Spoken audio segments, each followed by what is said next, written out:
السلام عليكم ورحمة الله وبركاته. الحمد لله وحده وكفى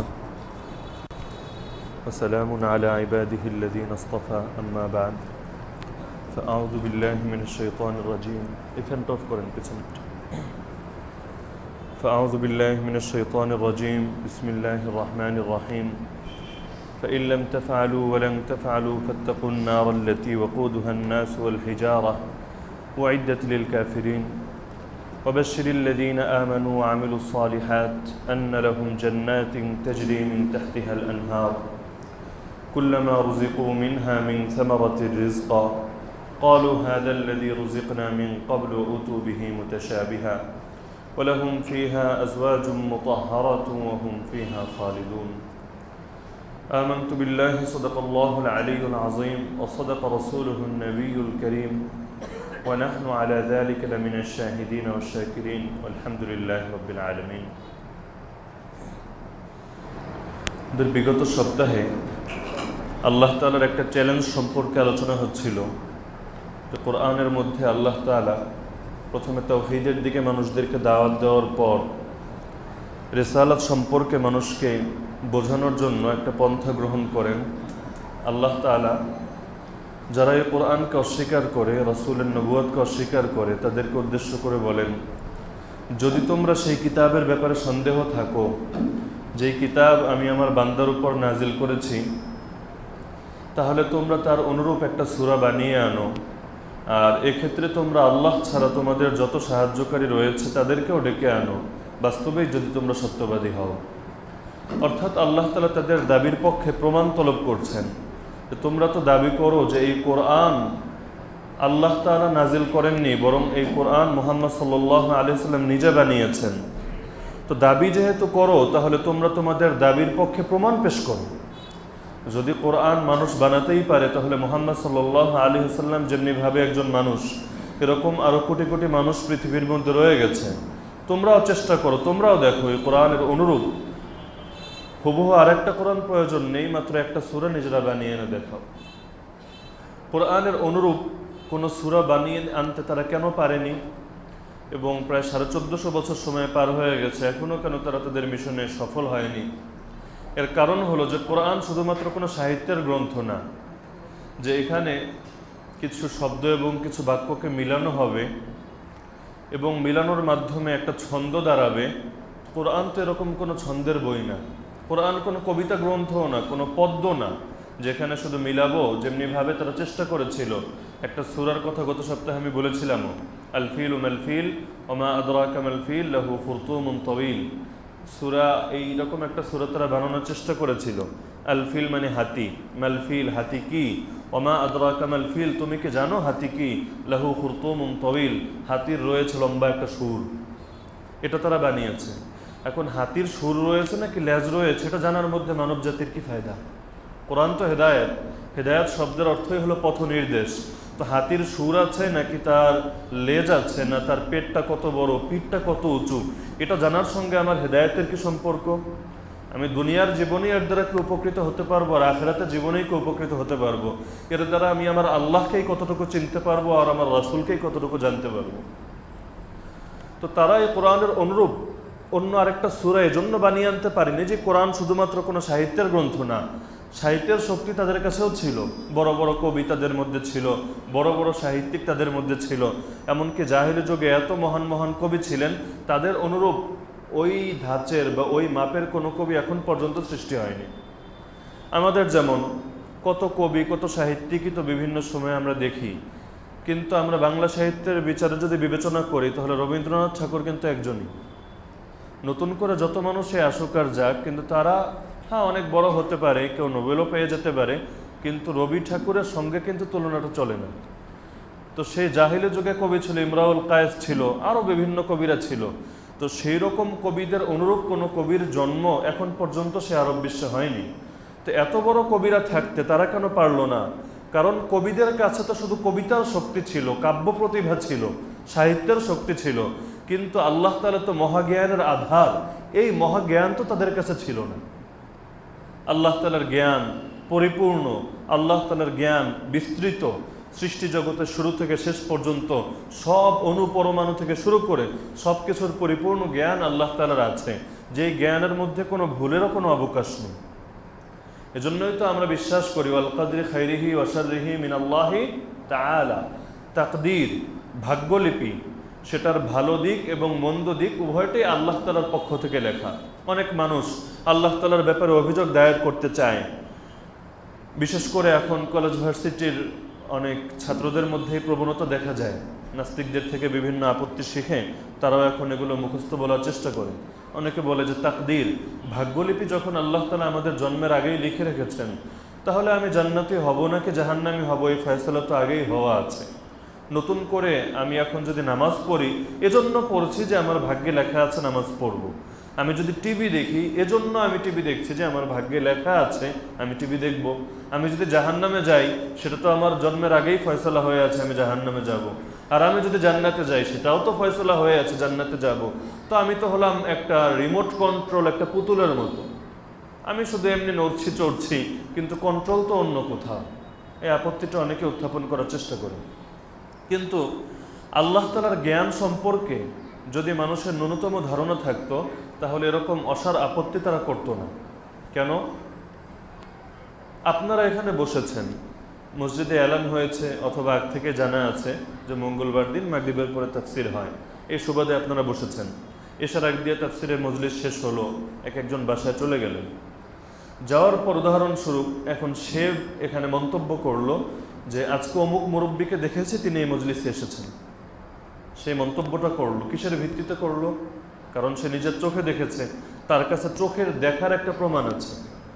আচ্ছা, এখন সেই মুরব্বী যদি বলে আসলে কিন্তু আমি মজলিসে যেতাম না, কিন্তু এই যে তুমি এখন বললা যে আমি আজকে মজলিসে এসেছিলাম এই জন্য আমি আসলে এসেছি, অন্যথায় আমি আসতাম না, এই কথার কি আদৌ কোনো ভিত্তি আছে? কেন? কারণ সে তো অতীতের সংবাদ দিচ্ছে, তার বলার সঙ্গে ওনার আসা বা না আসার কোনো সম্পর্ক নেই। এমন না যে তার সঙ্গে পরামর্শ করে এসেছে, কিছুই না। সে এসেছে, আসার পর সে দেখেছে, দেখার পরে সে এখন অতীতের সংবাদ দিচ্ছে।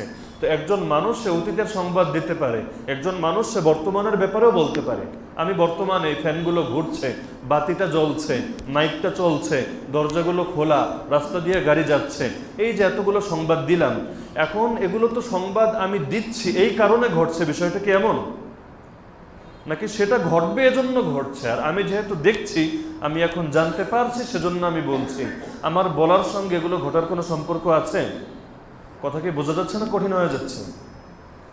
অতীত আর বর্তমানের ব্যাপারে মানুষের জ্ঞানও থাকে, মানুষ এগুলো মূল্যায়ন করতে পারে, এগুলো বলতে পারে। 2 দিন আগে কি হয়েছে, অমুক দেশে কি হয়েছে, আজকাল ইলেকট্রনিক মিডিয়া, প্রিন্ট মিডিয়ার সুবাদে এগুলো গ্রামগঞ্জের চায়ের দোকানদারও জানে কোন দেশে কি হয়েছে, কোথায় বোমা ফুটেছে, কোথায় কতজন মৃত্যুবরণ করেছে, কোন এলাকায় কি হয়েছে, প্রধানমন্ত্রী কি ভাষণ দিয়েছেন, কবে সংসদ নির্বাচন হবে, এগুলো সবাই জানে না? আমাদের জানার সঙ্গে এই বিষয়গুলো ঘটার কোনো সম্পর্ক আছে? বরং বিষয়গুলো ঘটবে, সে তার গতিতে চলছে সেজন্য ঘটবে, আমার জানার সঙ্গে কোনো সম্পর্ক নেই। তো অতীত আর বর্তমানের ব্যাপারে তো বান্দাও জানে। এখন বান্দার জ্ঞান আর আল্লাহর জ্ঞান কি একই স্তরের? এটা কোনোদিনও সম্ভব? আল্লাহ তাআলা সৃষ্টিকর্তা, তার জ্ঞান পরিপূর্ণ, তার জ্ঞানের মধ্যে অতীত, বর্তমান, ভবিষ্যতের কোনো ভাগ নেই। মানুষের জ্ঞান হলো অসম্পূর্ণ, মানুষ অতীতের বিষয়ে জানে, বর্তমানের বিষয়ে জানে, কিন্তু আমা তাদরি নাফসুম মাযা তাকসিবু গাদা, কোনো প্রাণ জানে না সে আগামীকালকে উপার্জন করবে, আগামীকাল পৃথিবীতে কি হবে, আমি কোথায় থাকব, মাটির উপরে থাকবো না মাটির নিচে থাকবো, সুস্থ থাকবো নাকি অসুস্থ থাকবো, কোনো কিছু আমি জানি? এখান থেকে আমরা নিরাপদে আমাদের ঘরে ফিরে যেতে পারবো এর কোনো নিশ্চয়তা আমাদের কাছে আছে? ভবিষ্যতের ব্যাপারে বান্দা জানে না, বান্দার জ্ঞান অসম্পূর্ণ, কিন্তু আল্লাহ তাআলার জ্ঞান হলো পরিপূর্ণ। তিনি 100 বছর আগের বিষয়ে যেমনি ভাবে জানেন, বর্তমানে যা চলছে সেটাও যেমনি ভাবে জানেন, 1000 বছর পরে গিয়ে কি হবে তাও জানেন। এই ব্যাপারে কারো কোনো সন্দেহ আছে? যখন কিয়ামত হয়ে যাবে, আসমান জমিন ধ্বংস হয়ে যাবে, পাহাড় পর্বত, এই দুনিয়া কিছুই থাকবে না, তখন দুনিয়া কি হবে? নতুন করে কি আরো কোনো জাতিকে আল্লাহ পাঠাবেন? আবার কি তাদের পরীক্ষা হবে? কি হবে কেউ জানে? মঙ্গল গ্রহ, বুধ গ্রহ, বৃহস্পতি গ্রহ, কোন গ্রহের মধ্যে কোন প্রাণী বসবাস করে আমরা কল্পনা করি। অমুক জায়গায় হয়তো এলিয়েন আছে, অমুক জায়গায় এটা আছে, অমুক জায়গায় সেটা আছে। এগুলো তো কল্পনা, এর কোনো বাস্তবিক কোনো ভিত্তি আমাদের কাছে নেই, সবই কল্পনা। কিন্তু কোন জায়গায় কি রয়েছে এটা আল্লাহ তাআলা জানেন না। মানুষের জ্ঞান অসম্পূর্ণ, আল্লাহ তাআলার জ্ঞান পরিপূর্ণ। তো যেমনি ভাবে অতীত আর বর্তমানের বিষয়ে যদি আমি আপনার ব্যাপারে কোনো কিছু জানি আর সেটা যদি আমি লিখে রাখি, তো আমার লেখার কারণে কিন্তু আপনি কাজটা করেননি, বরং আপনি আপনার গতিতে আপনার যে কোনো কারণে স্বতঃস্ফূর্তভাবে স্বেচ্ছাপ্রণোদিত হয়ে কাজ করেছেন। আর আমি যেহেতু অতীতের বিষয়টা জানছি বা বর্তমানের বিষয়টা জানছি, সেজন্য আমি লিখে রাখছি। আমার লেখার সঙ্গে এই কাজের কোনো সম্পর্ক আছে? তো আল্লাহ তাআলা তো আমাদের জন্মের আগেই জানেন, যখন আমার বয়স 20 থাকবে তখন আমি কি করব, যখন আমি 60+ বৃদ্ধ হয়ে যাব তখন আমি কোন দিন কি কথা বলবো। আল্লাহ তাআলা জানেন না? এটা জানেন কি না? তো আল্লাহ যেহেতু আগ থেকেই জানেন, তিনি তাকদীরের মধ্যে সেটা সংকলন করে রেখেছেন, যেটাকে আমরা তাকদীর নামে চিনি, ভাগ্যলিপি নামে চিনি, আরো বিভিন্ন নামে চিনি। তো আল্লাহ তাআলা তার জ্ঞানের কারণে লিখে রেখেছেন। এখন আল্লাহ তাআলা আমাদের উপর চাপিয়ে দিয়েছেন, এই কথার সঙ্গে বাস্তবতা সম্পর্ক কোথায় আছে? কোনো সম্পর্ক? কোরআন, কোরআন কার কিতাব? কোরআনকে আমরা আরেক নামে চিনি, সেটা হলো কালামুল্লাহ। আল্লাহ তাআলা কালাম, কালাম শব্দের অর্থ হলো কথা। কোরআন কার কথা? আমরা শুনেছি রাসূলের কাছ থেকে, যদিও সরাসরি শুনিনি, সাহাবায়ে কেরাম শুনেছেন, তারপর তাবেঈন, তারপর তাবে তাবেঈন, সরাসরি আল্লাহর কাছ থেকে শুনিনি, আমরা শুনেছি রাসূলের কাছ থেকে। রাসূল এগুলো প্রাপ্ত হয়েছেন জিবরিল আলাইহিস সালামের মাধ্যমে, আর জিবরিল আলাইহিস সালাম এটাকে ধারণ করেছেন সরাসরি কার থেকে?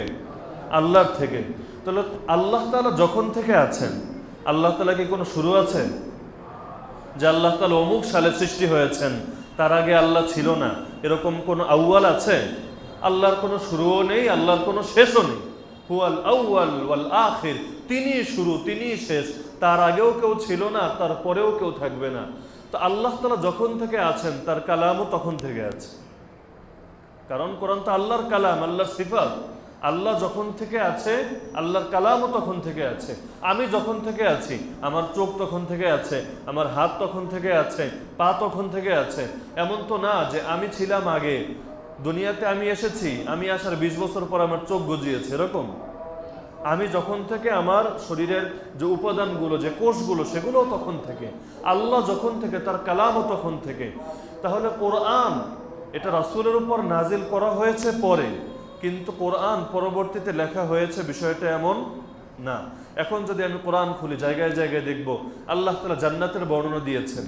যখন জান্নাতীরা জান্নাতে প্রবেশ করবে এরকম হবে, জাহান্নামীরা জাহান্নামে যাবে এরকম হবে, কিয়ামতের দিন মানুষ এই কথা বলবে। আচ্ছা, মানুষ কি জান্নাতে চলে গেছে? জাহান্নামে চলে গেছে? কিয়ামত হয়ে গেছে? তাহলে কোরআন এই বিষয়গুলো কিভাবে বলছে? আরে ভাই, কিভাবে বলছে কোরআন? কারণ আল্লাহর জ্ঞান পরিপূর্ণ। আল্লাহর জ্ঞান যেহেতু পরিপূর্ণ, তিনি এটাকে সংকলন করেছেন। এখন কেউ এটা বলার সুযোগ নেই যে আল্লাহ এটা কোরআনের মধ্যে নাজিল করেছেন, এই জন্য কিয়ামতের দিন মানুষ এটা বলতো। আল্লাহ যদি না লিখতেন তাহলে বলতো না। এটা তো একটা অবাস্তব প্রশ্ন। তো যেহেতু আল্লাহ তাআলার জ্ঞান পরিপূর্ণ, সুতরাং আল্লাহ তাআলা কোরআন দিয়েছেন এবং সেই কোরআনের মধ্যে বিশ্ব মানবতার জন্য হেদায়েত রেখেছেন। নাজিল করেছেন এখন থেকে 1450 বছর আগে, কিন্তু কোরআনের মধ্যে হেদায়েত রেখেছেন কিয়ামত পর্যন্ত সময়ের জন্য। পৃথিবী যতই উন্নত হোক না কেন, পৃথিবীবাসী ভাবতে পারে 1400 বছর আগের শরীয়তে আমাদের সমাধান থাকবে কোথায়? 1400 বছর আগের যে বিধানগুলো দিয়েছে, সেই বিধানগুলো দিয়ে এখন বিজ্ঞানের চরম উৎকর্ষের যুগে পৃথিবী মুক্তি পাবে কোথায়? কিন্তু বাস্তব কথা হলো, এই কোরআন তা আল্লাহ দিয়েছেন, এই শরীয়ত তা আল্লাহ নাজিল করেছেন, এই দিন তা আল্লাহ প্রণয়ন করেছেন। আল্লাহর জ্ঞান তো পরিপূর্ণ।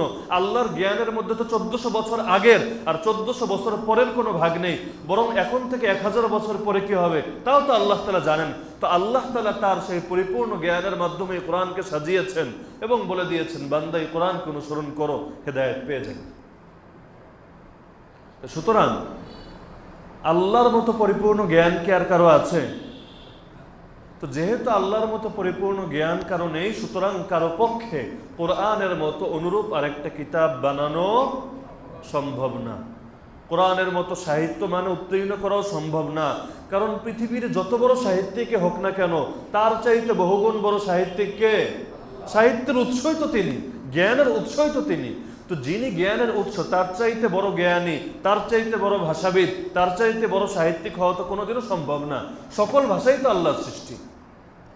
তো কোরআনের যে সাহিত্য মান, সেই সাহিত্য মানে উত্তীর্ণ করে কোনো কিতাবও লেখা সম্ভব না। কোরআনের মধ্যে আল্লাহ তাআলা যে মহাজ্ঞানকে সংকলিত করেছেন, সেরকম জ্ঞানও তো দুনিয়ার কারোর মধ্যে আসবে না। কারণ আল্লাহ সমস্ত মানুষকে সম্বোধন করে বলেছেন, ওমা উতীতুম মিনাল ইলমি ইল্লা কালিলা, তোমাদেরকে খুব অল্প জ্ঞানই দেওয়া হয়েছে। সব মানুষ, পৃথিবীর যত জ্ঞানী আছে সবাইকে লক্ষ্য করে কি বলা হচ্ছে? তোমাদেরকে খুব অল্প জ্ঞানই দেওয়া হয়েছে, খুব অল্প। আর বাকি জ্ঞান কোথায় আছে? আল্লাহ তাআলার কাছে আছে।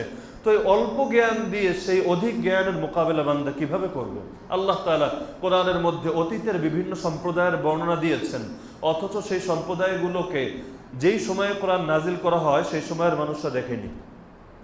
আদম আলাইহিস সালামকে তারা দেখেছে, মুসা আলাইহিস সালাম, নূহ আলাইহিস সালাম, ইয়াকুব আলাইহিস সালাম, ইলিয়াস আলাইহিস সালাম, ইউনুস আলাইহিস সালাম, ইউসা আলাইহিস সালাম, কাউকে তারা দেখেছে? তাদের উম্মতের ঘটনা তারা জানে, বিভিন্ন মাধ্যমে দু একটা কোনোটা তাদের বইয়ে লেখা ছিল, কোনোটা তাদের সমাজে প্রচলিত ছিল, এরকম বিচ্ছিন্ন কিছু ঘটনা জানে। কিন্তু আল্লাহ তাআলা কোরআনের মধ্যে তাদের সেই ঘটনাগুলোকেও সংকলন করেছেন। পৃথিবীর কোনো মানুষ এটা পারবে? সম্ভব? এমনিভাবে আল্লাহ তাআলা ভবিষ্যতের বিভিন্ন কথাও কোরআনের মধ্যে বলে দিয়েছেন। যেমনিভাবে জান্নাত জাহান্নামের কথা বলেছেন, কিয়ামতের দিনের কথা বলেছেন, একইভাবে অনেক ভবিষ্যৎবাণীও এখানে সংকলিত করেছেন, যেগুলো রাসূলের ইন্তেকালের অনেক পরে গিয়ে বাস্তবায়িত হয়েছে। তো কোনো মানুষের পক্ষে ভবিষ্যতের জ্ঞানকে কোনো বইয়ের মধ্যে সংকলন করা সম্ভব? তো যেটা বলছিলাম যে কোরআনের মতো, কোরআনকে যে আমরা মুজিজা বলি, রাসূলের সবচেয়ে বড় মুজিজা হলো এই কোরআন। অন্যান্য নবীদের মুজিজা তাদের জীবনের সঙ্গে সীমাবদ্ধ ছিল, তারা দুনিয়া থেকে চলে গেছেন, তাদের মুজিজাও শেষ হয়ে গেছে। কোন নবীকে আল্লাহ তাআলা যেমন মুসা আলাইহিস সালামকে একটা লাঠি দিয়েছিলেন, সেই লাঠির মধ্যে বিশেষ পাওয়ার ছিল, সেই পাওয়ার দ্বারা তিনি কখনো সাগরে আঘাত করেছেন, সেখানে সাগর অতিক্রম করার পথ তৈরি হয়ে গিয়েছিল। জাদুঘরদের সামনে ফেলেছেন, বিরাট সাপ হয়ে জাদুঘরদের ছোট ছোট ভেলকিবাজিগুলোকে খেয়ে ফেলেছিল। বিভিন্ন পাওয়ার দিয়েছিলেন, কিন্তু সেই নবী শেষ, নবীর ইন্তেকালের পর সেই মুজিজা কি রয়ে গেছে এখনো? তো বিভিন্ন নবীকে বিভিন্ন মুজিজা দিয়েছেন। ঈসা আলাইহিস সালামের মুজিজা ছিল জন্মান্ধের গায়েও যদি হাত বুলিয়ে দিতেন, জন্মান্ধ সুস্থ হয়ে যেত। কুষ্ঠরোগীর গায়ে হাত বুলিয়ে দিতেন, কুষ্ঠরোগী সুস্থ হয়ে যেত। এমনকি কোনো মৃত ব্যক্তি যখন আল্লাহ তাআলা ইচ্ছা করতেন, তো তিনি বলতেন কুমু বিইযনিল্লাহ, আল্লাহর অনুগ্রহে, আল্লাহর আদেশে উঠে যাও। তো কখনো এমনও হয়েছে যে মৃত ব্যক্তি জিন্দা হয়ে গেছে। কিন্তু এই মুজিজাগুলো সেই নবীদের সঙ্গেই সীমাবদ্ধ ছিল। নবীরা চলে গেছেন, তাদের সঙ্গে সেই মুজিজাও চলে গেছে। কিন্তু কোরআন, আমাদের রাসূল দুনিয়া থেকে চলে গেছেন, কিন্তু যাওয়ার পর কোরআন এখনো যেমনি ভাবে সংকলিত আছে, কিয়ামত পর্যন্ত থাকবে। তো কোরআনের মধ্যে আল্লাহ তাআলা এমন বিষয় লুকিয়ে রেখেছেন যে কোরআনের ব্যাপারে বলা হয়, অনেকে হাদিস হিসেবে বলে, কিন্তু বাস্তবে এটা হাদিস না, জাল হাদিস, কিন্তু কথাটা বাস্তব। হুয়াল্লাযী লা তানকাদি আজাইবুহু, কোরআন হলো এমন গ্রন্থ যার বিস্ময়ের কোনো শেষ নেই।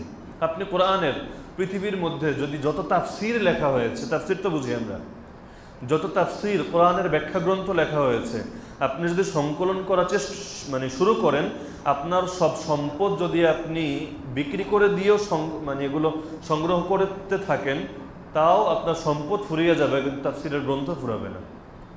কি বিশাল বিশাল এক একটা তাফসীর দুনিয়ার মধ্যে এখন রয়ে গেছে। তাফসীর ইবনে শাহিন 1000 খণ্ডের তাফসীর, 1-2 খণ্ড না। কোরআনে পারা তো 30 পারা, তাফসীরের খণ্ড কত? 1000 খণ্ড। কিন্তু আপনি দুইটা তাফসীর পাশাপাশি রাখলেও দেখবেন এক তাফসীরের সঙ্গে আরেক তাফসীরের কোনো মিল নেই। যদি হুবহুই হয় তাহলে দুইটা তাফসীর লেখার কোনো অর্থ আছে? তাহলে এতগুলো তাফসীর পৃথিবীতে লেখা হচ্ছে, এক একজন এক এক আঙ্গিকে কোরআনকে বিশ্লেষণ করছেন, কোরআনের বিস্ময়কর শিক্ষাগুলোকে তুলে ধরছেন, তারপরও তার বিস্ময় শেষ হচ্ছে না।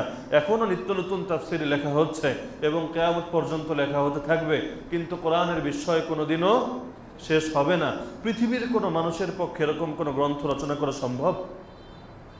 তো এই জন্য আল্লাহ তাআলা চ্যালেঞ্জ ছুড়ে দিচ্ছেন, এবং এই চ্যালেঞ্জকে তারা ধারণ করতে পারেনি। এর কারণ শুধুমাত্র একটাই, যদি কোরআন শুধুমাত্র একটা পদ্য অথবা গদ্য হতো, তাহলে পদ্য আর গদ্য তারাও বানাতে পারতো। কিন্তু কোরআন তো মহাজ্ঞানের আধার, যার মধ্যে আল্লাহ তাআলা সকল সমস্যার সমাধান লুকায়িত রেখেছেন, সকল বিষয়কে সুস্পষ্ট রূপে বর্ণনা করেছেন। তো এরকম মহাজ্ঞানের আধার তারা কোত্থেকে সংকলন করবে? তো এখান থেকে যে শিক্ষাটা বের হয় যে কোনো আমল বা যে কোনো দাবির পেছনে দলিল থাকা উচিত। যেমনি ভাবে আল্লাহ তাআলা তাদেরকে বলছেন যে তোমরা যেহেতু দাবি করো যে কোরআন আল্লাহর নাজিল করা না, বরং কোরআন মুহাম্মাদের বানানো কিতাব, দলিল পেশ করো। আর একটা কোরআন বানিয়ে আনো, না পারলে 10টা সূরা বানিয়ে আনো, না পারলে অন্তত একটা সূরা বানিয়ে আনো, তারপরে তোমরা তোমাদের পক্ষে দলিল পেশ করো যেই দলিল আসলেই গ্রহণযোগ্য।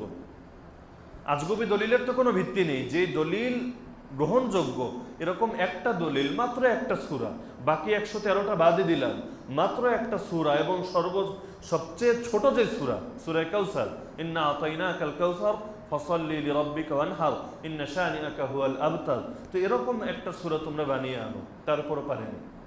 তো এখান থেকে বোঝা যায় যে কোনো দাবি আমরা করি অথবা যে কোনো আমল আমরা করি তার পেছনে দলিল দেখা দরকার।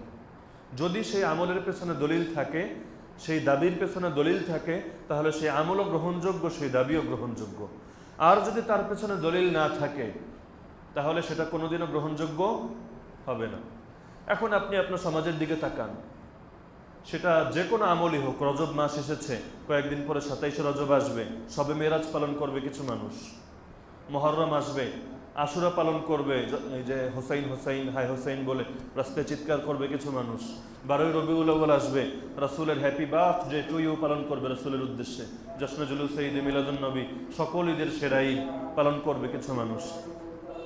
এরকম বিভিন্ন আমল সমাজে প্রচলিত আছে। একজন মানুষ মারা যাবে তো সবাই মিলে হালুয়া খাওয়ার জন্য, যেহেতু এই লোকটা মারা গেল এজন্য আমরা সবাই খুশি। খুশির প্রমাণ কি? সবাই মিলে একসঙ্গে জমা হব, জমা হয়ে সবাই মিলে খাবো দাবো, ফুর্তি করব, মিলাদ পড়ব। এই আমলগুলোর পেছনে দেখেন আদৌ দলিল আছে কিনা। যদি দলিল থাকে তাহলে গ্রহণযোগ্য, যদি দলিল না থাকে তাহলে কোরআনের সেই চ্যালেঞ্জ যেখানেও প্রযোজ্য হবে, উদউ শুহাদাকুম মিন দুনিল্লাহ ইন কুনতুম সাদিকিন। আর যদি বাস্তবে সত্যবাদী হও, হয়তো নিজেরা দলিল পেশ করো, অথবা যদি নিজেরা না পারো, আল্লাহ ছাড়া যত সাহায্যকারী তোমাদের রয়েছে সকল সাহায্যকারীকে নিয়ে আসো।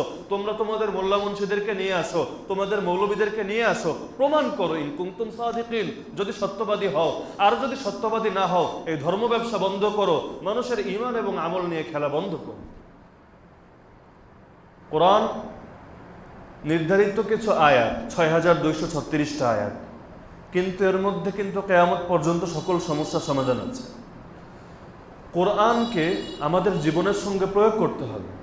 যদি কোরআনের শুধু অনুবাদের মধ্যেই সীমাবদ্ধ রাখি, আমাদের বাস্তবিক জীবনের সঙ্গে এটাকে না মিলাই, তাহলে কোরআনকে তো আল্লাহ দিয়েছেন একটা আয়না হিসাবে। সেই আয়নায় আমি আমার নিজের চেহারা দেখব, আমি আমার ফ্যামিলির চেহারা দেখব, আমি আমার সমাজের চিত্র দেখব, আমি আমার রাষ্ট্রের চিত্র দেখব।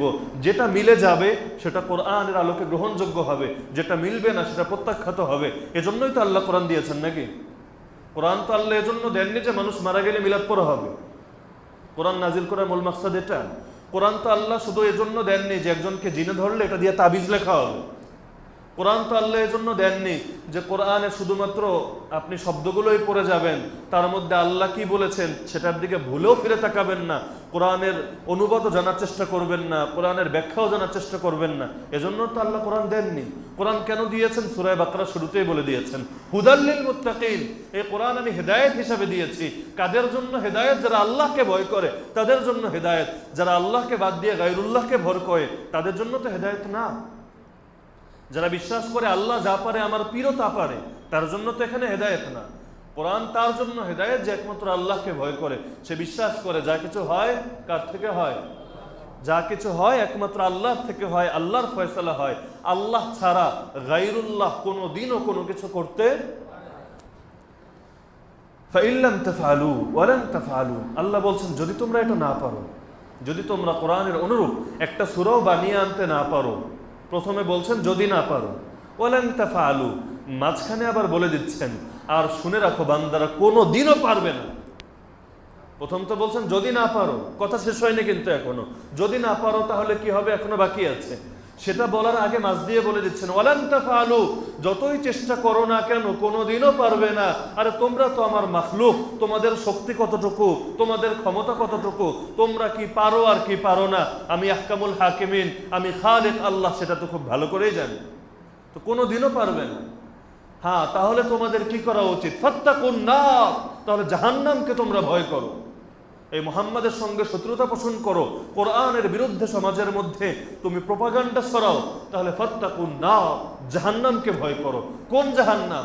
আল্লাতী ওয়াকুদুহান নাসু ওয়াল হিজারা, যেই জাহান্নামের ইন্ধন হবে, যেই জাহান্নামের লাকড়ি হবে মানুষ এবং পাথর। কোন পাথর? পাথরের আবার দোষ কি?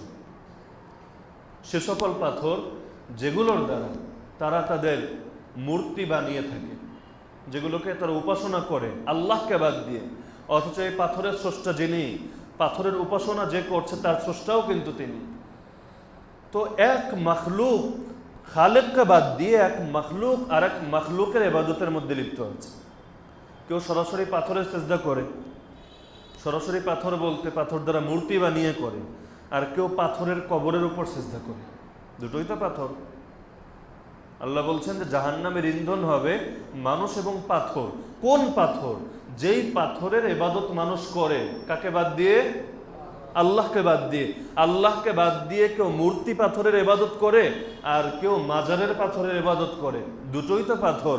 যারই তুমি ইবাদত করো সেই পাথর দিয়েও জাহান্নাম জ্বালানো হবে, আর তোমাকে দিয়ে জ্বালানো হবে, এছাড়া অন্য কোনো ইন্ধন সেখানে থাকবে না। এখন এই প্রশ্ন করার সুযোগ নেই, তাহলে শয়তান যাবে কোথায়? জাহান্নামের ইন্ধন শুধু মানুষ আর পাথর হবে, শয়তান তাহলে মুক্তি পেয়ে যাবে? জিনরা যাবে কোথায়? তো আল্লাহ যতটুকু বলেছেন গাইবের বিষয়ে, তার চেয়ে বাইরে গিয়ে অ্যাডভান্স হয়ে নিজেদের আকল দ্বারা উত্তর দেওয়া কোনোদিনও উচিত না। জান্নাতের মধ্যে কি থাকবে কি থাকবে না, কেমন হবে কেমন হবে না, আল্লাহ যতটুকু জানিয়ে দিয়েছেন ব্যাস ততটুকুই আমরা জানি। এর বাইরে গাইবের বিষয়ে নিজেদের গবেষণা করা, সেখানে নিজেদের মস্তিষ্ক প্রসূত কোনো মত দেওয়া কোনোদিনও ঠিক না। আল্লাহ বলেছেন জাহান্নামের ইন্ধন হবে মানুষ এবং পাথর, ব্যাস আমরা এতটুকু বিশ্বাস করি জাহান্নামের ইন্ধন হবে মানুষ এবং পাথর। এর বাইরে অন্য কোনো ইন্ধন আল্লাহ যোগ করবেন কিনা সেই ব্যাপারে কোরআন কিছু বলেনি। যদি আল্লাহ যোগ করেন সেটাও করতে পারেন, যদি আল্লাহ না করেন সেটাও না করতে পারেন। আমাদেরকে কোরআন এতটুকু জানাচ্ছে জাহান্নামের ইন্ধন হবে মানুষ এবং পাথর। ওয়াইদাত লিল কাফিরিন, সেই জাহান্নামকে প্রস্তুত করা হয়েছে অস্বীকারীদের জন্য। যে কোনো অস্বীকারী পরিপূর্ণ ইসলামকে অস্বীকার করুক, ইসলামের যে কোনো একটা বিধানকে অস্বীকার করুক, কোরআনের যে কোনো একটা আয়াতকে অস্বীকার করুক, রাসূলের যে কোনো একটা হাদিসকে অস্বীকার করুক, সকল অস্বীকারীর জন্য সেই জাহান্নামকে প্রস্তুত করা হয়েছে। এমন না যে ইসলামের সবগুলো বিষয় অস্বীকার করলেই জাহান্নামে যাবে, আর যদি একটা দুইটা অস্বীকার করে তাহলে জাহান্নামে যাবে না। আল্লাহ কিন্তু এভাবে ভাগ করেননি। আল্লাহ বলেছেন সকল অস্বীকারীর জন্য সেই জাহান্নামকে প্রস্তুত করা হয়েছে। এখন পৃথিবীর মধ্যে আপনি এমন একজন কাফেরও দেখাতে পারবেন না যে ইসলামের সকল আকীদা বিশ্বাসকে অস্বীকার করে। তার মানে 1%, 2%, 3% ঈমান সবার মধ্যে আছে। বলবেন এটা আবার কেমন কথা? পৃথিবীর মধ্যে আপনি এমন একজন অমুসলিম দেখান যে অমুসলিম মৃত্যুকে অস্বীকার করে, পারবেন? সম্ভব? তাহলে মৃত্যুর প্রতি বিশ্বাস এটাও আমাদের একটা আকীদার অংশ কিনা? কুল্লু নাফসিন যায়িকাতুল মাউত, কোরআনের অনেক আয়াতে আল্লাহ তাআলা মৃত্যুর কথা আলোচনা করেছেন। প্রত্যেক প্রাণী মৃত্যুর স্বাদ আস্বাদন করবে, সবাই মৃত্যুবরণ করবে। তাহলে এটা আমাদের একটা বিশ্বাস। তাহলে পৃথিবীর সবাই মৃত্যুবরণ করবে এই বিশ্বাস তো অমুসলিমরাও রাখে। তাহলে তারা কি 1% মুমিন? 1% মুমিন? ঈমানের মধ্যে কোনো পার্সেন্ট হয় না। মুমিন হলে আস্ত মুমিন, আর যদি মুমিন না হয় যে কোনো একটা বিষয় অস্বীকার করে তাহলেই সে কাফের। যেমনি ভাবে উজু করার জন্য সর্বনিম্ন 4টা অঙ্গ ধুইতে হয়। পরিপূর্ণ চেহারা, হাত কনুই পর্যন্ত, মাথার আমাদের মাযহাব অনুযায়ী 4 ভাগের 1 ভাগ মাসে করা এবং উভয় পা ধৌত করা। এটা হলো উজু করার জন্য 4টা অঙ্গ ধুইতে হবে। কিন্তু উজু ভাঙার জন্য কয়টা কারণ লাগবে? কয়টা লাগবে? একটা। আপনি এখানে বসে আছেন, আস্তে করে আপনি বায়ুত্যাগ করলেন, উজু থাকবে? আস্তে করলেও থাকবে না, জোরে করলেও থাকবে না। এখন অন্য সব কারণ পাওয়া যেতে হবে এমন না। আপনি বলবেন আমার শরীর থেকে তো রক্ত বের হয়নি, আমি তো ঘুমাইনি, আমি তো মলমূত্র ত্যাগ করিনি, শুধুমাত্র একটা কারণ পাওয়ার কারণেই ওজু ভেঙে গেল। আরে ওজু এত হালকা বিষয়? হ্যাঁ, এতই হালকা বিষয়। করার জন্য অন্তত 4টা লাগে, কিন্তু ভাঙার জন্য একটা মানুষ হওয়ার জন্য কত কিছু লাগে, মাথা থেকে পা পর্যন্ত কত কিছু লাগছে একটা পরিপূর্ণ মানুষ হওয়ার জন্য। কিন্তু একটা মানুষকে হত্যা করার জন্য একটা বুলেটই তো যথেষ্ট নাকি? সেই বুলেট কি প্রতিটা অঙ্গের মধ্যে চালাতে হবে, পা থেকে শুরু করে মাথা পর্যন্ত সব অঙ্গে, নাকি যে কোনো মাঝ বরাবর একটা জায়গায় মেরে দিলেই হয়ে যাবে? তেমনি ভাবে ঈমান যাওয়ার জন্য কোরআন, হাদিস, আহলুস সুন্নাত ওয়াল জামাতের যে স্বীকৃত আকীদাগুলো রয়েছে, জরুরিয়াত দিন, দিনের অবশ্য স্বীকৃত যে বিষয়গুলো রয়েছে, সেগুলোর কোনো একটাকে যদি অস্বীকার করেন তাহলেই আপনি কাফের। বাকি 99টাকেও যদি আপনি স্বীকার করেন তারপরও কাফের। সুতরাং লেবাসধারী কাফেরের আজকাল অভাব নেই। লেবাসধারী কাফের কেন? কারণ এটা আপনারাও স্বীকার করেন যে দুনিয়ার মধ্যে সবচেয়ে উপেক্ষিত বিষয় হলো আকীদা, বিশ্বাস। যেহেতু আকীদা বিশ্বাস উপেক্ষিত, জানি না আকীদা বিশ্বাস সম্পর্কে, তো যেই জিনিস জানি না সেই জিনিসের মধ্যে তো আমার গোলমাল থাকবে, এটাই স্বাভাবিক।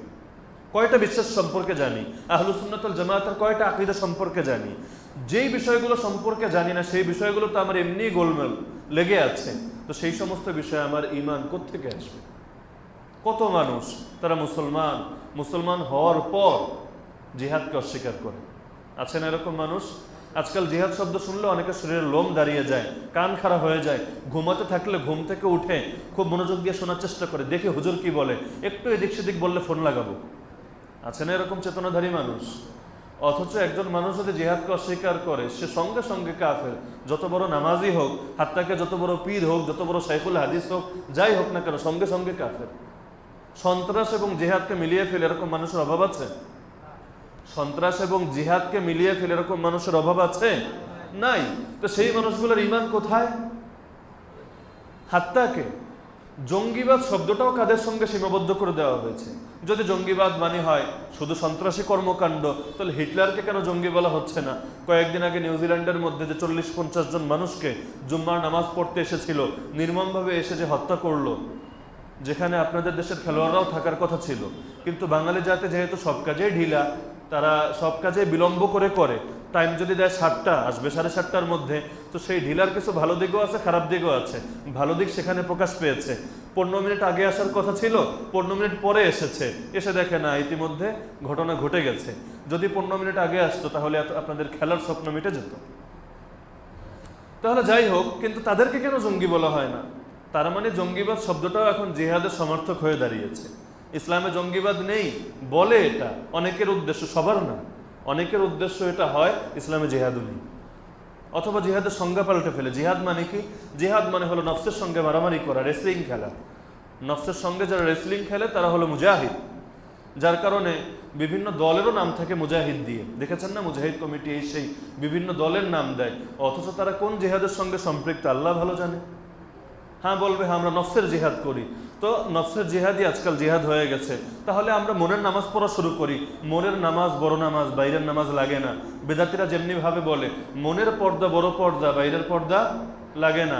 একদিকে বাতি বন্ধ করে দেয়, গাঞ্জা টানতে থাকে, নারী পুরুষ একসঙ্গে নাচতে থাকে, ওরস পালন করে, ওরস শরীফ আবার বা ওরসে মুবারক পালন করে, আর বলতে থাকে যে কি মনের পর্দা বড় পর্দা, বাইরের পর্দা লাগে না। তেমনি ভাবে আজকাল জিহাদও হয়ে গেছে মনের বিষয়। মনের জিহাদ বড় জিহাদ, বাইরের জিহাদ লাগে না। তো যাই হোক, বিভিন্ন বিকৃতি দিনের মধ্যে ঢুকে গেছে। তো কথা হচ্ছিল যে অস্বীকারী ইসলামের যে কোনো একটা বিধান অস্বীকার করলেই কাফের। অস্বীকার করা, কেউ সরাসরি অস্বীকার করুক, কেউ ঘুরিয়ে পেঁচিয়ে অস্বীকার করুক, উভয়ই কাফের।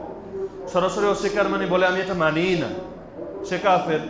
ঘুরিয়ে পেঁচিয়ে অস্বীকার মানে কি? মানি, কিন্তু যেই সংজ্ঞা তোমরা বলো সেই সংজ্ঞায় মানি না, ভিন্ন সংজ্ঞায় মানি। যেমনি ভাবে একটু আগে বললাম পর্দা, আমি পর্দা অস্বীকার করি না, কিন্তু পর্দার যে সংজ্ঞা তোমরা দাও যে মহিলাদেরকে সব কিছু ঢেকে রাখতে হবে, এটা তো আমাদের কাছে সেই মধ্যযুগীয় বর্বরতা মনে হয়। এত কঠিন তো আমরা ইসলাম পালন করতে পারবো না, ইসলাম তো সহজ। তাহলে আমরাও পর্দা মানি, কিন্তু সেটা হলো মনের পর্দা। আমরাও জিহাদ মানি, কিন্তু সেটা হলো মনের জিহাদ, নফসের জিহাদ। আমরা নফসের জিহাদ করেই মুজাহিদ কমিটি হয়ে যাই। তো যাই হোক, যে কোনো একটা বিষয়কে সরাসরি অস্বীকার করুক বা ঘুরিয়ে পেঁচিয়ে অস্বীকার করুক, উভয়টাই অস্বীকার। আল্লাহ তাআলা উভয়টার ব্যাপারে ধমকি দিচ্ছেন, ওয়াইদাতুল লিল কাফিরিন। কোরআনের একটা মূলনীতি হলো, কোরআনে যে জিনিসকে ব্যাপক রাখা হয়েছে সেটা আপনাকেও ব্যাপক রাখতে হবে, এবং কোরআনে যে জিনিসকে সীমাবদ্ধ করে দেওয়া হয়েছে সেটা আপনাকেও সীমাবদ্ধ করতে হবে। এই বিষয়টা ভালো করে বোঝা দরকার। সালাত মানে কি? সালাত মানে কি? নামাজ। আমরা বুঝি সালাত মানে নামাজ। সালাতের শাব্দিক অর্থ দোয়া। কোরআনের মধ্যে আমাদেরকে আকিমুস সালাত, তোমরা নামাজ কায়েম করো, এখানে যে সালাতের কথা বলা হচ্ছে এটা কি? এটা কি নামাজ নাকি দোয়া? কোনটা? নামাজ নাকি দোয়া? এখন কোনো মানুষ যদি নামাজের সময় মসজিদে না এসে ঘরে বসে হাউমাউ করে কাঁদতে থাকে, দোয়া করতে থাকে, নামাজের পরে গিয়ে ধরলাম, কি ভাই মসজিদে আসো না কেন? সে বলে, না, আল্লাহ তো বলেছেন আকিমুস সালাত, সালাতের এক অর্থ তো নামাজ, ঠিক আছে, কিন্তু সালাতের মূল অর্থ তো দোয়া। আমি তো দোয়া করেছি, আমি তো আমল করেই ফেলেছি, তুমি তোমার মত নিয়ে থাকো, আর ভিন্ন মতের প্রতিও শ্রদ্ধাশীল হও, ভিন্ন মতের প্রতিও শ্রদ্ধা রাখতে হয়। তো তার এই কথা গ্রহণ করার কোনো সুযোগ আছে?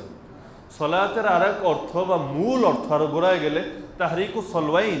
সলওয়াইন মানে হলো দুই নিতম্ব, নিতম্ব আর তাহরিক মানে দোলানো, নাড়ানো। তাহলে যারা নাচে, ড্যান্স করে, তারা নিতম্ব দুলিয়ে দুলিয়ে ড্যান্স করে না? তাহলে সলাতের এক অর্থ হলো তাহরিকু সলওয়াইন, নিতম্ব দোলানো। তাহলে এখন যদি কেউ, আল্লাহ তাআলা কোরআনের মধ্যে বললেন আকিমুস সালাত, নামাজ কায়েম করো, কেউ যদি ব্যাখ্যা করে আল্লাহ কোরআনে বলেছেন ড্যান্সের আসর কায়েম করো, এই ব্যাখ্যা সঠিক? কেউ যদি এই ব্যাখ্যা করে ঈমান থাকবে? আরে ভাই, ঈমান থাকবে। সে কিন্তু ডাইরেক্ট অস্বীকার করেনি, ডাইরেক্ট অস্বীকার করেছে, কিন্তু সে অপব্যাখ্যা করেছে। অস্বীকার করাও কুফর, অপব্যাখ্যা করাও। এই বিষয়টা লম্বা করে বলছি এজন্য, এগুলো আমাদেরকে আজকাল ভুল বোঝানো হয়। হজ, আল হাজ্জু শব্দের শাব্দিক অর্থ হলো ইচ্ছা করা। হজকে হজ কেন বলা হয়? বিশেষ দিনে, বিশেষ সময়ে, বিশেষ জায়গা আমরা ভ্রমণ করার ইচ্ছা করি, এজন্য হজ বলা হয়। এটা হলো শাব্দিক অর্থ। এখন আপনি জিনা করার ইচ্ছা করেছেন এবং ইচ্ছা অনুযায়ী জিনা করেও ফেলেছেন, এবং আপনার বেলুন দুর্ঘটনার ফলে হয়তো একটা বাচ্চাও জন্মগ্রহণ করে ফেলেছে। এখন আপনি নামের শেষে লাগাচ্ছেন আল হাজ অমুক। আরে ভাই, তুমি আবার আল হাজ কবে হলা? তুমি তো দেশের বাইরেও যাওনি। তো তখন আপনি জবাব দিলেন, আরে হজ শব্দের অর্থ তুমি জানো? আরবি কোনোদিন পড়েছো? কোনোদিন আরবি ডিকশনারি খুলে দেখেছো? যাও গিয়ে খুলে দেখো। আল হাজ্জু ফিল লুগাতি আল ইরাদা, হজের শাব্দিক অর্থ হলো ইচ্ছা করা। আমিও জিনা করার ইচ্ছা করেছিলাম এবং ইচ্ছা অনুযায়ী জিনা করেছিলাম, এবং আমার বেলুন দুর্ঘটনার ফসল হিসাবে একটা বাচ্চাও চলে এসেছে, আর আমার নামের সঙ্গে আল হাজ লাগাতে সমস্যা কোথায়? ঈমান থাকবে? তো যতগুলো শরীয়তের পরিভাষা আছে, কোরআন হাদিস যদি কোনোটাকে সীমাবদ্ধ করে দেয় যে হজ মানে ইচ্ছা হতে পারে, কিন্তু সকল ইচ্ছাকে হজ বলা হয় না, আমি এটাকে সীমাবদ্ধ করে দিলাম, বিশেষ একটা ইচ্ছাকে হজ বলা হবে। সালাত মানে দোয়া হতে পারে, সকল দোয়াকে সালাত বলা হবে না, বিশেষ দোয়াকে সালাত বলা হবে, সীমাবদ্ধ করে দিলাম। সওম মানে হলো বিরত থাকা, সওম মানে বিরত থাকা। আপনি কি এখানে বসে বসে হালুয়া খাচ্ছেন, জিলাপি চাবাচ্ছেন, একটা কাজ থেকে বিরত আছেন না? আপনি কি বলতে পারবেন আমি হলাম সওম পালনকারী? বলার সুযোগ আছে? কারণ সকল বিরত থাকা উদ্দেশ্য না, বরং বিশেষ সময়ে বিশেষ 3 কাজ, খানা, পানি পান করা এবং স্ত্রী সহবাস করা, এই 3 কাজ থেকে বিরত থাকার নাম হলো রোজা। সুতরাং এই সমস্ত বিষয়কে আল্লাহ কি করেছেন? সীমাবদ্ধ করে দিয়েছেন। যেহেতু আল্লাহ সীমাবদ্ধ করে দিয়েছেন, সুতরাং সীমাবদ্ধ অর্থের উপর ঈমান রাখতে হবে, এটাকে ব্যাপক করার কোনো সুযোগ আরে আছে নাকি? জিহাদ কোরআন এবং হাদিসের একটা পরিভাষা কিনা? কোরআন এবং হাদিসের একটা পরিভাষা কিনা? রাসূল নিজের জীবনে জিহাদ করেছেন কিনা? কোরআনে আল্লাহ তাআলা জায়গায় জায়গায় জিহাদ বলেছেন, এর একটা অর্থ আছে কিনা? তো যেহেতু এর একটা অর্থ আছে, ব্যাখ্যা কার থেকে নিব? নিজে বানাবো না কোরআন হাদিস থেকেই নিব? কোরআন হাদিসে যেটাকে জিহাদ বলা হয় সেটাই জিহাদ। এখন জিহাদের শাব্দিক অর্থ কি সেটা দেখার কোনো সুযোগ আছে? আর জিহাদের শাব্দিক অর্থ যদি দেখতে হয়, সালাতের শাব্দিক অর্থও দেখতে হবে, রোজার শাব্দিক অর্থ দেখতে হবে, হজের শাব্দিক অর্থ দেখতে হবে, সবগুলোকেই ব্যাপক করে দিতে হবে। কোনো একটা জায়গায় এসে তো খাস করার কোনো অর্থ নেই। তাহলে জিহাদের শাব্দিক অর্থ কি সেটা দেখার বিষয় না, বরং জিহাদের শরঈ অর্থ কি। একটাকে বলা হয় শাব্দিক অর্থ, আর একটাকে বলা হয় শরঈ অর্থ। শরঈ অর্থ মানে কি, শরীয়ত তাকে কোন অর্থে নিয়েছে। জিহাদের শাব্দিক অর্থ কি কেউ জানেন? চেষ্টা করা। জিহাদের শাব্দিক অর্থ হলো চেষ্টা করা। সুতরাং শাব্দিক অর্থ অনুযায়ী আপনি চুরির চেষ্টা করলে আপনি একজন মুজাহিদ। চুরি করতে চেষ্টা লাগে না? একজনের পকেটে একটা হাত ঢুকাবেন, আস্তে ধীরে টেনে বের করবেন, কত সাধনা, কত চেষ্টা, কত সংগ্রাম, এবং দীর্ঘদিন আপনাকে ট্রেনিং দিয়ে আসতে হয়েছে। চোর হওয়া এত সহজ না, সবার কপালে চোর হওয়া জোটে না। দীর্ঘদিন চেষ্টা করে, ট্রেনিং নেয়, তারপর এটার উপরে আরো কয়েকদিন রিহার্সাল করে, এরপর করার পর একটা পর্যায়ে গিয়ে যখন অভিজ্ঞতা আসে তখন তার উস্তাদ তাকে সার্টিফিকেট দেয়, হ্যাঁ বাবা বাপু, এখন থেকে তুমি একজন স্বীকৃত চোর, তুমিও গিয়ে এখন থেকে চুরি করতে পারো, কিন্তু যেহেতু তোমার উপর আমার একটা অবদান আছে, মাঝে মাঝে আমাকেও স্মরণ করো। তখন গিয়ে একজন চোর হয়। তো জিহাদের শাব্দিক অর্থ চেষ্টা হতে পারে। এখন যে কোনো চেষ্টাকেই কি জিহাদ বলা যাবে? কোন চেষ্টাকে জিহাদ বলবো? সেই চেষ্টাকে জিহাদ বলবো যেই চেষ্টাকে আল্লাহর কিতাবেও জিহাদ বলা হয়েছে, রাসূলের সুন্নাহেও যেটাকে জিহাদ বলা হয়েছে। নিজের মন থেকে কোনো ব্যাখ্যা করার কোনো সুযোগ নেই। আপনি আমিরুল মুজাহিদিনই হন আর মুজাহিদ কমিটি বানান আর যে কোনো জিহাদের ব্যাখ্যাই করেন, কিন্তু শাব্দিক অর্থের এতেবার নেই। ইসলাম একটা শরীয়ত, ইসলাম একটা ভাষা না। ইসলাম কি একটা ভাষা না, একটা শরীয়ত? তাই ইসলামের মধ্যে আমরা শাব্দিক অর্থ নিব না শরীয় অর্থ নিব? তা যেই জিনিসের শরীয় একটা অর্থ আছে সেখানে আমরা সেই অর্থই নিব যে অর্থ আমাদেরকে কে জানিয়েছে? আল্লাহ জানিয়েছেন, রাসূল জানিয়েছেন, শরীয়ত জানিয়েছে। এটা তো গেল সীমাবদ্ধ বিষয়ের উদাহরণ। এবার ব্যাপক বিষয়ের উদাহরণে আসি। দাওয়াত, তাবলীগ কোরআনের ভাষা, হাদিসের ভাষা। দাওয়াত মানে ডাকা, কাউকে ডাকা, আহ্বান করা। তাবলীগ মানে পৌঁছে দেওয়া। তাহলে দাওয়াত এবং তাবলীগ কোরআনের মধ্যে ব্যাপক রাখা হয়েছে। নামাজ যেমন সীমাবদ্ধ করে দেওয়া হয়েছে, নামাজ মানে এটাই, তুমি দোয়া করো আর নিতম্ব দোলাও, সেগুলোকে নামাজ বিবেচনা করার সুযোগ নেই। দাওয়াত এবং তাবলীগ এগুলোকে আল্লাহ ব্যাপক রেখেছেন কিনা? আজকে মনে হচ্ছে অনেকে বিভিন্ন কথায় কষ্ট পাচ্ছেন। কেউ ভাববে এই কথা দিয়ে মনে হয় আমাকে অ্যাটাক করছে, কেউ ভাববে ওটা দিয়ে মনে হয় আমার উপর অ্যাটাক করছে। কারো উপরে অ্যাটাক না ভাই, শরীয়ত শরীয়ত। সামনে কোরআন, মজলিসও হলো কোরআনের তাফসিরের মজলিস, সুতরাং সেই কথাটাই বলতে হবে যেটা কোরআন বলার জন্য বলেছে। এখানে কার ভালো লাগলো কার খারাপ লাগলো দেখার তো বিষয় না। হ্যাঁ, আত্মসমালোচনা একটা বিষয়, আমরা কেউ ভুলের ঊর্ধ্বে না। আমরা যে যাই মেহনতি করি, কোনো মেহনতি ভুলের ঊর্ধ্বে না। আত্মসমালোচনা, নিজেরা যদি নিজেদের দোষটা আমরা বুঝতে পারি তাহলে আশা করা যায় সেটাকে কাটিয়ে উঠতে পারবো, কিন্তু নিজের দুর্বলতা, নিজের দোষকে যদি স্বীকার না করি কোনোদিনও তো কাটিয়ে উঠতে পারবো না। এজন্য আত্মসমালোচনার জন্য এগুলো বলা। দাওয়াত এবং তাবলীগ ব্যাপক। একজন মানুষ সে তার লেখার দ্বারাও দাওয়াত দিতে পারে, ইসলামকে পৌঁছাতে পারে। একজন মানুষ সে তার জবানের দ্বারাও পৌঁছাতে পারে, বিভিন্নভাবেই হতে পারে, সম্ভব। আল্লাহ ব্যাপক রেখেছেন। সুতরাং একজন দায়ী যে কোনোভাবে সে অন্যকে ইসলামের দিকে ডাকবে, সে দায়ী। যে কোনোভাবে অন্যের কাছে ইসলামের বার্তা পৌঁছে দেবে, সে মুবাল্লিগ, সে তাবলীগকারী। এটাকে কোনো একটার সঙ্গে সীমাবদ্ধ করার কোনো সুযোগ নেই। হ্যাঁ, এর অর্থ এটা না যে বিশেষ কোনো মেহনত করা যাবে না। আপনি করেন আপনার মেহনত, আপত্তি নেই। আপত্তি কি নিয়ে? যদি আপনি বলেন যে কোরআন এবং হাদিসে দাওয়াত তাবলীগ বলতে যা বোঝানো হয়েছে সেটা হলো আমার এই মেহনতি, এর বাইরে তুমি যাই করো না কেন সেটা দাওয়াত এবং তাবলীগ হবে না। যেমনিভাবে আল্লাহর রাস্তা একটা পরিভাষা। আল্লাহর রাস্তা মানে কি? আল্লাহর রাস্তা মানে দ্বীনের রাস্তা, কোরআনের রাস্তা, রাসূলের দেখানো রাস্তা, সেটাই তো আল্লাহর রাস্তা। এই মসজিদে যে আমরা নামাজ পড়তে আসি, এটা আল্লাহর রাস্তা না শয়তানের রাস্তা? মাদ্রাসার মধ্যে যে ছাত্ররা পড়ে, আর আল্লাহর রাস্তায় আছে না ইবলিসের রাস্তায় আছে? এখন আপনি যদি বলেন যে আল্লাহর রাস্তা মানে হলো চিল্লা, এছাড়া আর কোনো আল্লাহর রাস্তা নেই, মাদ্রাসায় যে পড়ে ওটা ইবলিসের রাস্তা, মসজিদে যে আসে সে হলো শয়তানের রাস্তা, তুমি যাই করো না কেন যদি তুমি চিল্লা না লাগাও তোমার ইমানের মধ্যে দুর্বলতা থাকবে। কেন? তুমি তো আল্লাহর রাস্তায় আসনি। দাওয়াত দেওয়া হয়, ভাই সারা বছর তো আপনি মাদ্রাসায় থাকেন, মাদ্রাসার মেহনত করেন, রমজান মাস একটা মাস তো ক্লাস নেই, একটা মাস আল্লাহর রাস্তায় বের হন। তো ভাই এতদিন কি শয়তানের রাস্তায় ছিলাম নাকি? হ্যাঁ, আপনি এভাবে বলতে পারেন, আপনি তো এতদিন আল্লাহর একটা রাস্তায় মেহনত করেছেন, এবার আসেন আল্লাহর আর একটা রাস্তায় মেহনত করেন। কথা শুদ্ধ, কথা নিয়ে আপত্তি নেই। দিনই যে কোনো মেহনত আল্লাহর রাস্তা হতে পারে, আপত্তি তো নেই। আপনার কথাটা যদি এরকম হয় যে হুজুর আপনি একটা মেহনত নিয়ে আছেন, মাশাআল্লাহ, আপনি একটা আল্লাহর রাস্তায় আছেন, সবগুলো শাখাই তো আপনাদের অবদান রাখা দরকার, এবং এটা বাস্তব। একজন আলেমের উচিত সে দ্বীনের সবগুলো শাখায়, আর সব যদি নাও পারে তার সাধ্যে যতটুকু আছে সবগুলো শাখায় সে নিজের মেহনতকে ব্যাপক রাখবে। সীমাবদ্ধ কেন হবে? সীমাবদ্ধ হওয়ার তো কারণ নেই। জাহেলটা সীমাবদ্ধ হতে পারে, আলেম তো সব জায়গায় থাকা উচিত। খানকায়ও আলেম থাকা উচিত, দাওয়াতেও আলেম থাকা উচিত, জিহাদেও আলেম থাকা উচিত, মাদ্রাসায়ও আলেম থাকা উচিত। যেখানে আলেম থাকবে সেখানে সত্যের আলো জ্বলবে, যেখানে আলেম থাকবে না সেখানে কি হবে তো আশপাশে দেখাই যায়। আলেম তো সব জায়গায় থাকতে হবে। হ্যাঁ, সুতরাং এটা উচিত, এবং আমরা আমাদের ইমানের দাবি মনে করি, আমরাও চেষ্টা করি যতটুকু। আমি আমার নিজের কথাই বলি, আমার সাধ্যে যতটুকু আছে যাদের আমার সম্পর্কে জানাশোনা আছে আশা করি একমত হতে বাধ্য হবেন, আমার সাধ্যে যতটুকু আছে ইসলামের যে কোনো লাইনে খেদমত হয়, সেটা যত দুর্বলই হোক আর যত সবলই হোক, আমি সবগুলোতে অংশগ্রহণ করার চেষ্টা করি, আলহামদুলিল্লাহ। তো এটা তো একজন আলেমের ইলমি দায়িত্ব, যে কোনো ইসলামের যে কোনো লাইনে যে কোনো খেদমত হবে তিনি সেখানে অংশগ্রহণ করবেন, এবং সেখানে কোনো ভুলভ্রান্তি থাকলেও তিনি ধরিয়ে দেবেন। ভুল যদি না থাকে তাহলে তিনি সহিটা গ্রহণ করবেন, মানুষের কাছে সহিটা প্রচার করবেন। উদ্দেশ্য তো হলো পৃথিবীর মধ্যে ইসলামকে বিজয়ী করা। ইসলাম তো শুধুমাত্র একটা লাইন দিয়ে বিজয়ী হবে না, শুধু মাদ্রাসা দিয়ে ইসলাম জিন্দা হবে না, শুধু মসজিদ দিয়ে ইসলাম জিন্দা হবে না, শুধু খানকা দিয়ে ইসলাম জিন্দা হবে না, শুধু দাওয়াত দিয়ে ইসলাম জিন্দা হবে না। প্রয়োজন তো সবগুলো। আমার রাসূল তো সবই করেছেন। আমার রাসূল কখনো তয়েফে দাওয়াত নিয়ে গিয়েছেন, আর কখনো বদরে জিহাদের ডাকে ছুটে গিয়েছেন, সবই তো করেছেন আমার রাসূল। সুতরাং সীমাবদ্ধ হওয়ার সুযোগ কোথায়? যদি আমি নিজেকে আলেম বলি, আমি হলাম রাসূলের ওয়ারিস, আমি আবু জাহেলের ওয়ারিস না, ফেরাউনের ওয়ারিস না।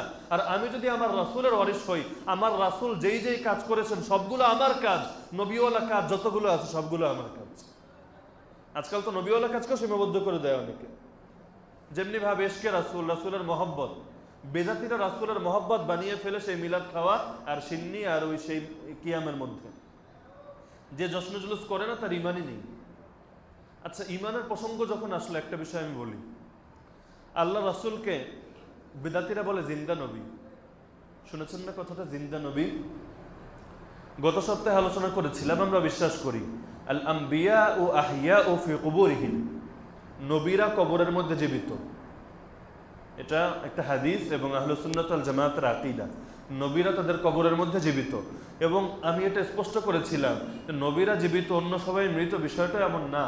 কারণ কবরের মধ্যে আমাদেরকে তিনটা প্রশ্ন করা হবে কিনা সবাই জানি, কবরের মধ্যে 3 সওয়াল করা হবে। আচ্ছা, 3টা প্রশ্ন করা হবে, আমি প্রশ্নের রিপ্লাই দিব, অ্যান্সার দিব। এখন মৃত মানুষ আবার অ্যান্সার দেয় কিভাবে? তার মানে আমাকে জীবিত করা হবে, এটা তো বোঝা যাচ্ছে। কবরের মধ্যে যে অপরাধী হবে তাকে শাস্তি দেওয়া হবে, যে জান্নাতি হবে তাকে সেখানে আরাম এবং শান্তির ব্যবস্থা করা হবে।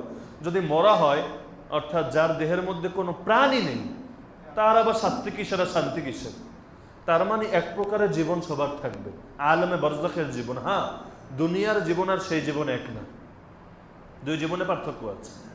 এবং দুনিয়ার জীবনের সঙ্গে আমাদের দেহের যতটা সম্পর্ক, জীবন বলতে মূলত আমরা প্রাণ বুঝি, আত্মা। একজন মানুষ যখন মারা যায় তার হাত একটা কেটে পড়ে যায়, চোখ একটা নাই হয়ে যায়, মাথার চুলগুলো উপরে আসমানে উঠে যায়, কিছুই তো না। তাহলে একজন মানুষকে কখন বলা হয় সে মৃত? যখন তার আত্মা থাকে না, তার প্রাণ থাকে না, প্রাণ বায়ু উড়ে যায়, আমরা তো এটাই বলি।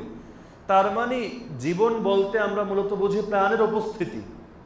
দুনিয়ার মধ্যে দেহের সঙ্গে প্রাণের যে সম্পর্ক, আত্মার যে সম্পর্ক, আখিরাতের মধ্যে দেহের সঙ্গে আত্মার এই হুবহু সম্পর্কটা থাকে না।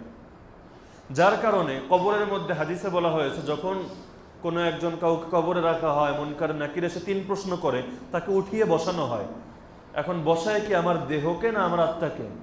দেহকে যদি বসায় মাথা তো বেজে যাবে, আর যদি লম্বা মানুষ হয় তাহলে তো বাস টাস ভেঙে একেবারে উঁচু হয়ে যাবে। কিন্তু কোনোদিন এরকম দেখেছি? এমনকি যদি কবরে রেখে আসার 3 দিন পর যাই, তাও দেখবো যেভাবে পেঁচানো সেভাবেই আছে। এমনকি কাপড়ের মধ্যেও কোনো সে যে উঠে বসেছে এর কোনো ছাপ নেই।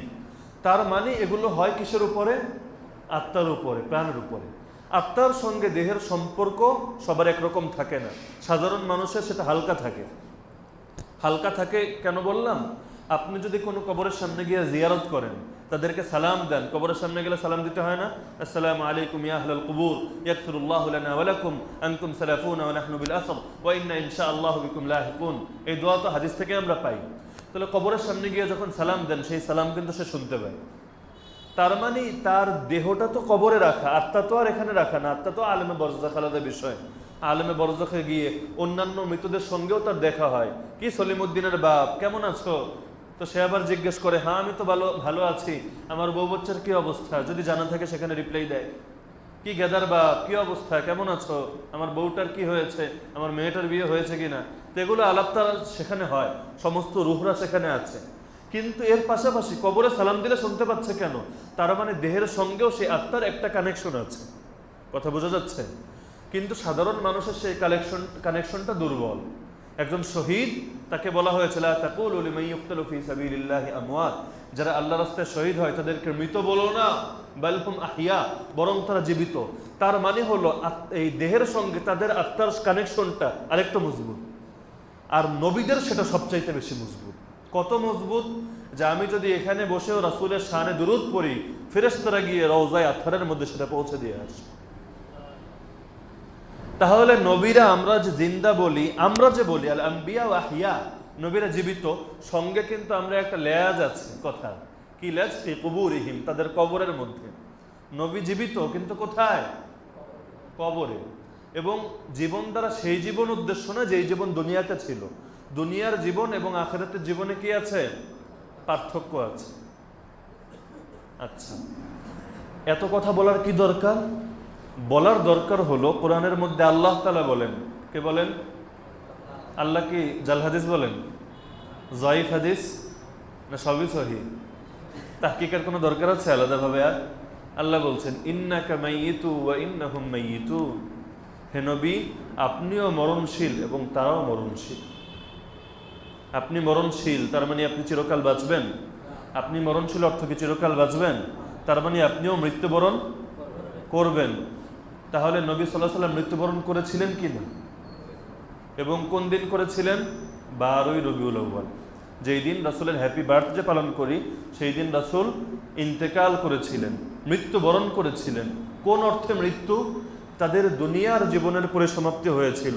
এই অর্থে মৃত্যু না যে আখিরাতে তাদের জীবন নেই।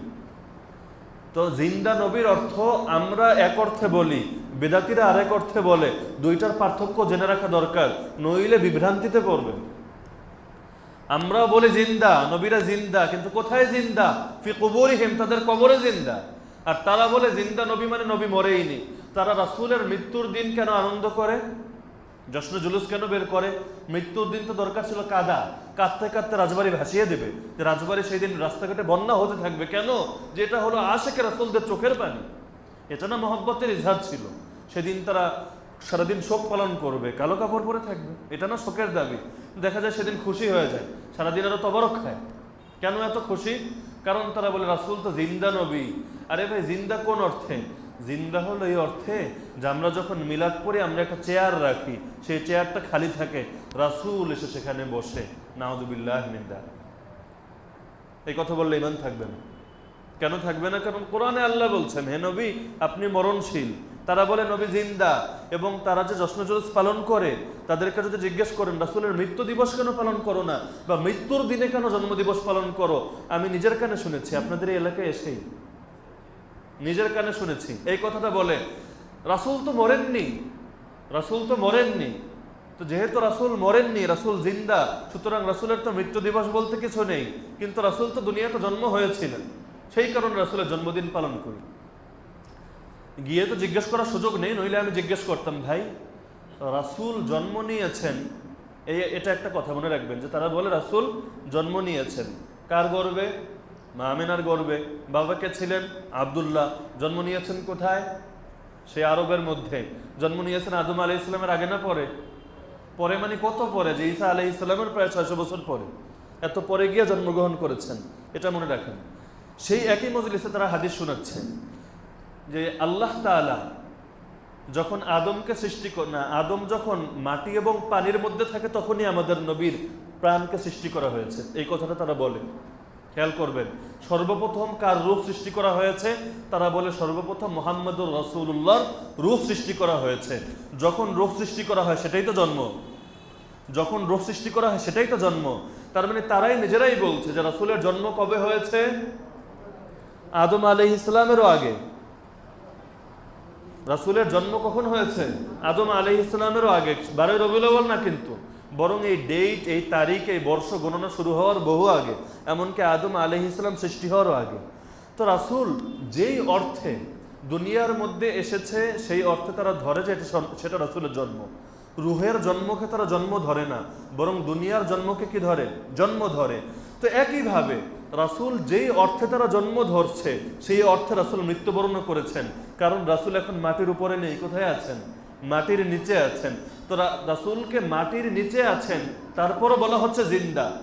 তারপরও বলা হচ্ছে জিন্দা। কেন? কারণ নবীরা তো কখনো মরে না, সেই অর্থে।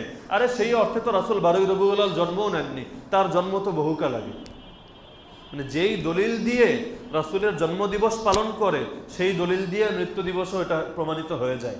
কিন্তু যারা বেদাতি হয়, আল্লাহ তাআলা তাদের নাটগুলো, তাদের স্ক্রুগুলো সবসময় একটু ঢিলা রাখেন, সবসময় স্ক্রুগুলো একটু ঢিলা থাকে, কেন যেন বুঝেও বুঝতে চায় না। এবং এতটা অবস্থা থাকে ভাই, রাসূলের এতই যখন মহব্বত, দুরূদ শরীফটাকে শুদ্ধ করে পাঠ করো।